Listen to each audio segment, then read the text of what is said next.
Привет, comrade Arnold. Tell me what's next. Are you ready to watch him die? The story kicks off in 2003. A woman named Evelyn Salt is locked up and getting brutally interrogated by North Koreans. They think she's a spy. Things look grim, but she eventually gets released in a prisoner swap deal. Turns out, her boyfriend Mike wouldn't stop bugging the US government to get her out.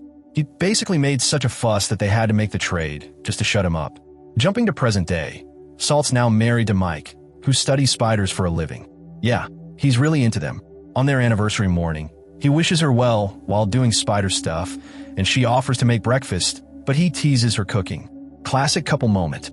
Later, we see her at work. She's in intelligence or something spy-related, secretly watching a video on how to fold napkins fancy style. She wants dinner that night to be perfect. But before she can leave, her colleague Ted Winter stops by, and they get interrupted by another agent rushing in with urgent news. Apparently, a Russian defector just walked in, saying he has info to share.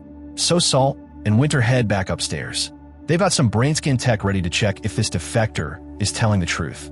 Salt starts questioning the guy, who says his name is Orlov. He drops a wild story.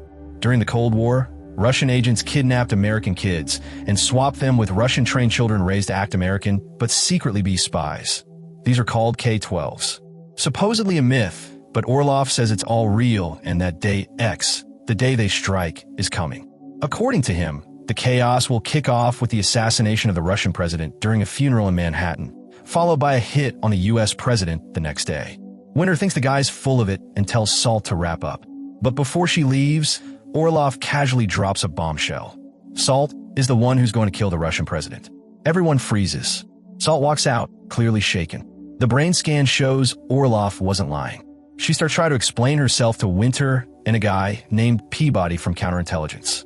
Winter seems to believe her, but Peabody's not convinced.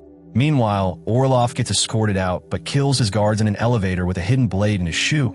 Yes, it's that kind of movie, and escapes. While all hell breaks loose, Salt realizes she's in deep trouble. They take her phone so she can call Mike, but she notices Winter and Peabody arguing and realizes she needs to bail, fast. She busts out of the room, sets up a quick makeshift bomb, knocks out a SWAT team, grabs a gun, smashes a window, and climbs out of the building like a boss. She tries calling Mike again, gets no answer, and snaps her SIM card before heading home. When she gets there, things feel off. Mike's stuff is disturbed, his sandwich is half-eaten, and his chair is knocked over. Looks like he was taken. She grabs a few essentials, including some of his beloved spiders. Yep, and books it. SWAT arrives just as she's escaping out a window. She ducks into a neighbor's place, changes clothes, and has a moment remembering her life with Mike. On the street, Winter spots her again. Another chase happens. Salt ends up leaping onto a moving truck from an overpass, dodging bullets as she jumps between vehicles. Eventually, she steals a motorcycle and pulls off some slick moves to get away. Next, she heads into a bar, sneaks into the bathroom, swipes someone's coat and ID, and hops a bus to NYC. Once there, she checks into a cheap hotel using the fake ID, dyes her hair, gets new clothes, and starts mapping out her next move. She's planning to infiltrate a cathedral where the Russian president will be. We then flash back and learn the truth. Salt really was born and raised in Russia. She was part of that secret K-12 spy program all along.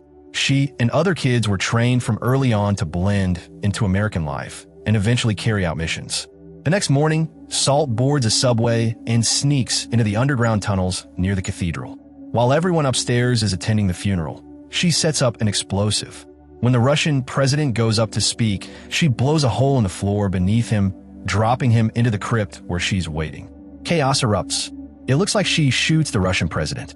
Peabody arrives, and Salt could have taken him out too, but she doesn't. Instead, she gives up and surrenders. As she's being taken away, Winter screams at her, saying he hopes she rots for what she did. But Salt isn't done yet. She's loaded into an SUV as part of a convoy. While on the move, she takes out her guards, stuns the driver, and crashes the whole caravan. After managing to take out the guys in the SUV, Salt doesn't stop. She crashes the car straight off a barrier and onto the road below. The crash is brutal, but she walks away as bystanders rush in, thinking it's just a regular accident. She uses the distraction to slip away before the cops catch up. News of the Russian president's death is everywhere now, and it's causing chaos back in Moscow. Salt ends up on a ferry and makes her way to a sketchy scrapyard. There, she runs into Orlov, the same guy who raised and trained her back in the day when she was being groomed to be a spy for Russia. It's a bit of a messed up reunion. He brings her to this ship hidden on the Hudson River. It's basically the headquarters for this secret spy network. Inside, the team reveals their next big plan: steal nuclear codes, start a war between Russia and the US, and bring the world to its knees. Once inside the ship, Salt finds Mike, her husband, being held hostage. To test where her loyalty lies, Orlov straight up shoots Mike in front of her, waiting to see how she reacts. She keeps a straight face, so Orlov assumes she's still on their side and introduces her to the rest of the sleeper agents. But Salt has her own plans. She goes into his office with him, pretends to play along, even pours them both a drink. Then, bam, she smashes the wine bottle and stabs him in the neck. Without skipping a beat, she grabs a grenade and takes out the rest of the agents on the ship. Just wipes them all out. Next stop, meeting with a contact who's posing as a NATO officer.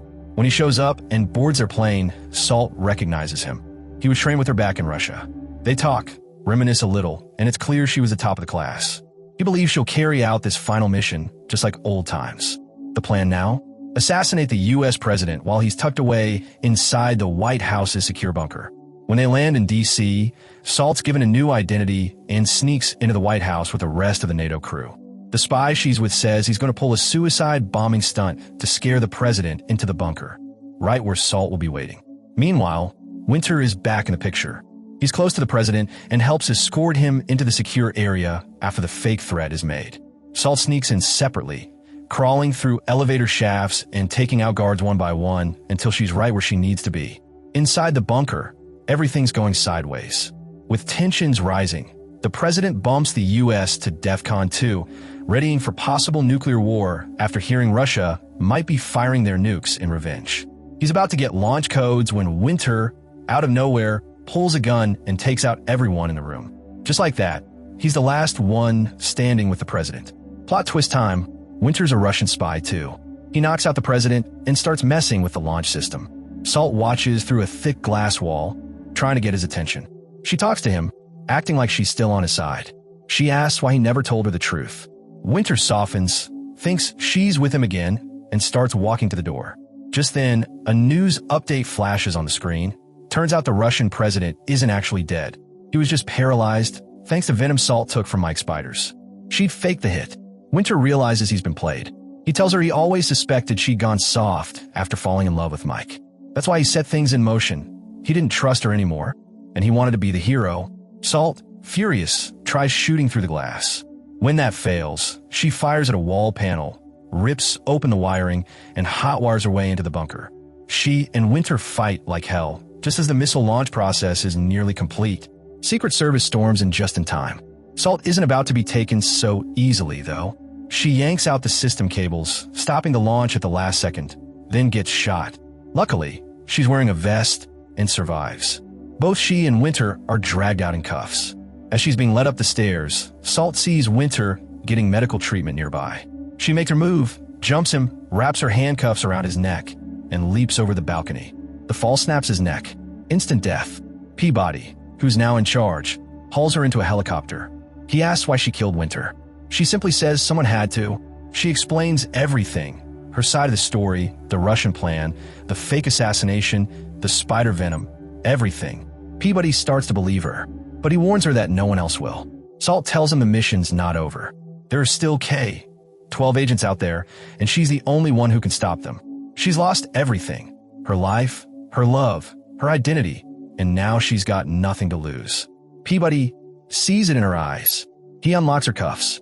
Salt jumps out of the helicopter, diving into the Potomac River below. She disappears into the water, leaving behind everything and ready to finish what she started. If you're still here, thanks for sticking around. And seriously, check out the full movie if you haven't already. It's a